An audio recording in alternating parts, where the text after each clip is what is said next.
Welcome into High Yield Club with Joe. Where is the bottom in treasuries? For baby boomers' entire investing lifetimes, long-term treasuries have faithfully served them with nary a hiccup. Look at this. Look at this. Look at that chart. So there, the orange line is the TLT simulation, the long-term treasury ETF. Look at that. Look at that. For since 1980 up through 2020, it just kept going up. But now these bonds have been decimated, selling off more than 50% from the top, as seen in the popular TLT. Many thought this was simply impossible. Look at that. This thing was up at 180. It's now around 85, 86, bottoming at 84 so far. But look at the trajectory. It just keeps going down. So, is this the bottom? If not, how will we know when? It does not look like this is the bottom. The bottom is in yet. The 50-year-old die-hard thesis of treasuries will treat me well is incredibly strong in investors and asset managers alike. Thus, there has been a significant propping up of this asset class from buyers that have been using the 50-year-old game plan rather than assessing the market with fresh eyes. As Bianco Research astutely points out, Jim Bianco, market pundits are the most bullish they've been since COVID. You can't be serious. Yes, serious.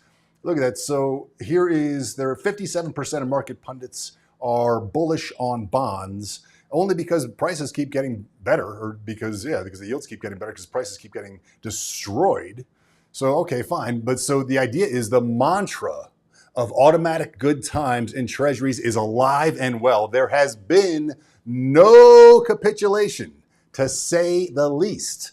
And at some point, traditional investors will acknowledge the new reality of huge deficits around the world and the enormous and seemingly never-ending supply of high interest rate bonds that come with it. So the event we're looking for a sharp sell-off in treasuries, a big move on volume, showing that the old guard has finally given up or run out of money. At that point, we can look at 5 factors to see if we are in fact in the bottom. Come watch the show at 5 p.m. ET. I have to say that, or else the thing won't scroll. Oh my God, do I got to say the link? HTTPS YouTube watch SSUUYYBU29OM. Please scroll, good God. Significant, okay, so number one, so we need 5, we're looking for a sharp sell-off when people finally, the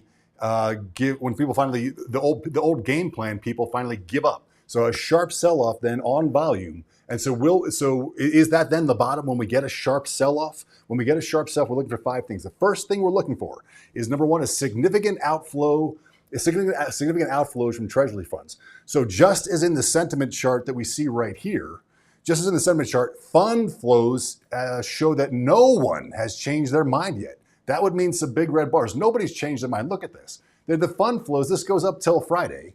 And yes, lately people have been getting out a little bit in like the last month or whatever, a little bit. But look at the fund flows. It's overwhelmingly, as rates have been going up and the TLT price has been going down, the flows into TLT have just been going up and up and up and up and up. Just people thinking that treasuries are always a safe bet.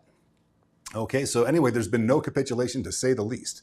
So that's number one, is fund flows. When we get, if we do get a sharp sell-off in bonds, let's look at the fund flows. Are they leaving the building yet? Number two is liquidity. Liquidity drying up as buyers leave is a sign of a bottom, as shown in widening bid and ask spreads. This one can get worse, but we consider it checked at these levels. So this is from the Fed itself. Fleming analyzes a comprehensive set of liquidity measures for the U.S. Treasury market. He concludes that the bid-ask spread is a superior tool for assessing, tracking liquidity of Treasury securities. Okay, so the bid-ask spread is important.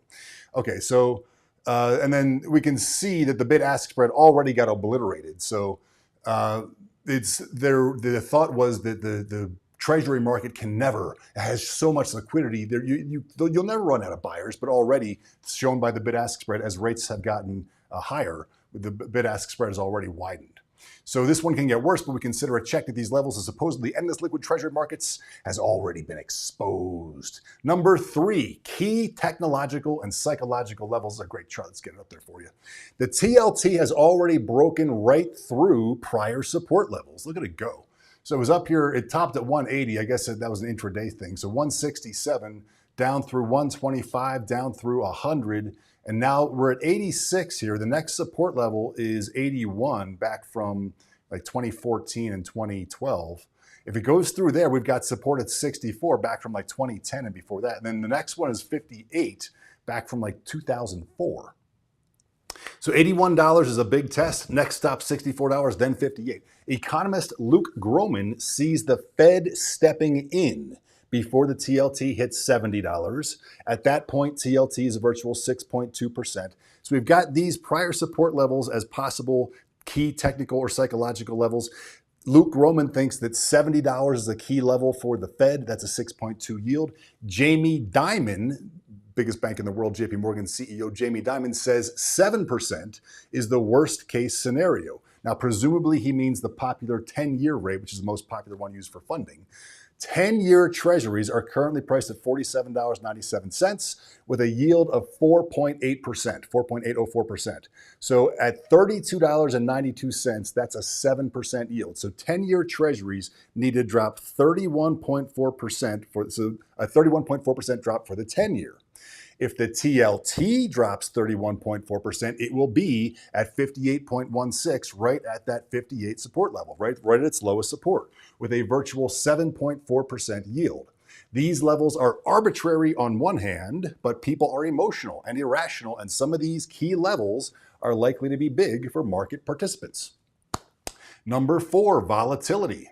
By the way, here is the curve. Number 4, volatility. Just like with liquidity, the key of volatility could get more dramatic, but it's already flashing its sign. So again, just like with liquidity, volatility is already there, saying that this is already showing bottomish stuff.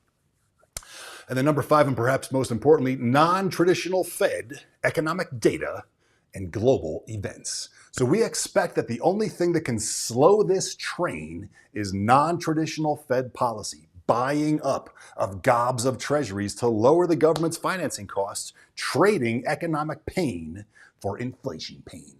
When will that happen? We expect all of the above to come into play along with economic data and global events. If you sign up for the high yield newsletter, we talk about the 15 stocks we're in right now and what percent money market we're in and at what levels we will make our changes. And you get your once a week email, plus all the portfolios, plus a monthly call, plus the Discord. And if you sign up for the free, well, you get the high yield guide.